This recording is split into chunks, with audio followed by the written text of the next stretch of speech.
Space engineers, it is impressive. It has guns and spaceships and planets, and you can build any of those things and demolish it afterwards. It's also kind of a bugfest and a general mess, but it's always fun to play. But what if it would be real? Well, first of all, let's ignore the fact that in Space Engineers one single sun rotates in always the same amount of time around the same universe. Let's ignore that you can build railways from asteroids to planets because nothing moves whatsoever. Let's ignore that. What we care about today is a world where space engineers can fly into the void, harvest ores and stuff, process them and build anything from steel blocks to spaceships because of sophisticated tools that allow them to do so. In the world of space engineers, everything is pretty much done by putting highly standardized components together, which might be the reason that nothing is all too space efficient there. But you can do all this stuff from the very first moment. You just have to have the parts to do so. To get the stuff you need mining equipment, processing equipment and an assembler who shapes the ingots into useful stuff. What you need then is a welder or a welding machine. Either put it on a plane or you just create a giant 3D printer, and when I say giant I really mean giant. In any way, a single person can literally move mountains. You just have to build big enough machines, and you can do that with smaller machines.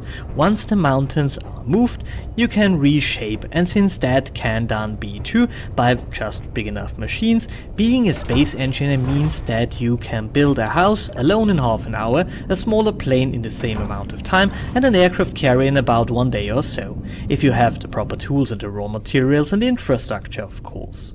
Which is also the point where the game becomes lame, because then you have the strength to do everything but no reason to do anything anymore.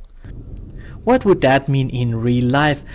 Well, if you and some of your buddies fly out there with the intent to create a space colony, you would most certainly succeed. Just fly out, find yourself a nice asteroid and build a colony on it, if you at least like to live on a rock. Or even better, build just a bigger spaceship. Using solar power needs a lot of space, but space is mostly not the issue in the vastness of space. Ha, you might say, if you do that it would be a pirate's paradise, would it?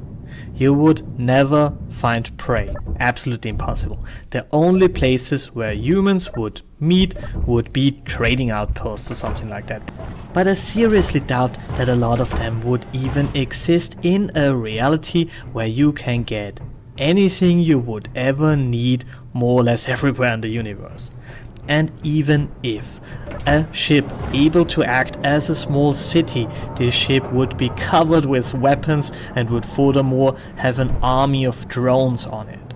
You don't even need fighter pilots. Such a BEAMOS would have a lot of drones on stock and ready to start in any moment of time given. If pirates attack, swarms of heavily armed drones would swarm, and in the same moment the production of new drones would start in the intern 3D printer. In other words, as long as City Ship has resources, they will throw things at you, and in the moment they don't have anything left, well, they are not worth the effort. That's, by the way, the reason that I think that this kind of game has no real appeal in multiplayer.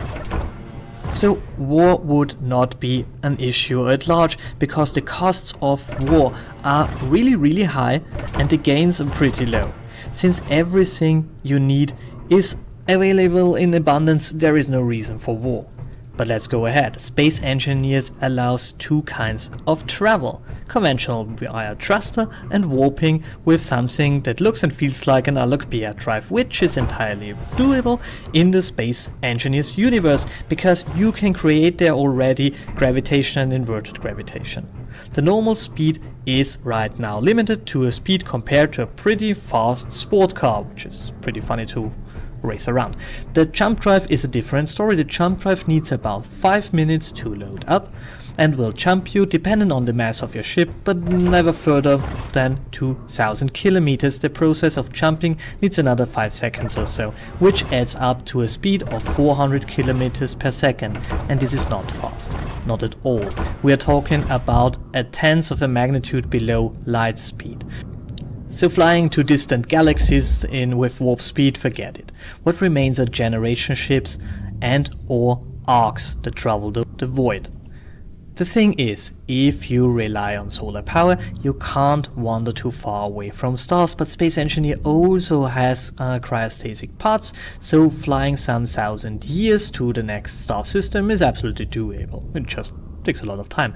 What Space Engineers shows, like no other game, is that once you are in space, there's no real need for a planetfall anymore. Living on a spaceship has, at least in the world of Space Engineers, so much more appeal than living on a planet, especially if it's not an Earth-like planet. And I think this reflects reality to some degree. Building a spaceship once you are in space is not really hard. Mining materials is easier than on a planet, and you need for a lot of stuff even less energy than down there, while having way more efficient solar power because there are no clouds and atmosphere and stuff. What it also illustrates is that we are not meant to think in 3D. We think in 2.5D. The whole concept of up and down becomes somewhat useless after the first 200 hours in this game. The biggest challenge in Space Engineers is not surviving in the void, it's getting off this stupid planet and bringing up the basic infrastructure that you need up there. Once you have the stuff in place, the next steps are pretty easy, especially if you automated whatever you can. If you hear longing, even desire out of that, you're absolutely right. From all the fictitious universes, I would love to live in Space Engineers the most. The idea to live on an ever-growing structure, traveling city, with so much production potential that they would produce more ships that depart from the mothership to try to make their own way, that's almost like mitosis. I believe that our destiny is in the stars. And I think that games like Space Engineers are a result of this desire and give us a glimpse of how it could be like. Not now, because our ability to automatize are still far below that what Space Engineers show and might never reach this level of simplicity and user-friendliness. Still, Space Engineers is a wonderful game and wonderful little world. It illustrates working in space, problems and benefits there. It plays around with strange stuff like gravity manipulations that are quite counterintuitive, and that's always fun to play around with such things.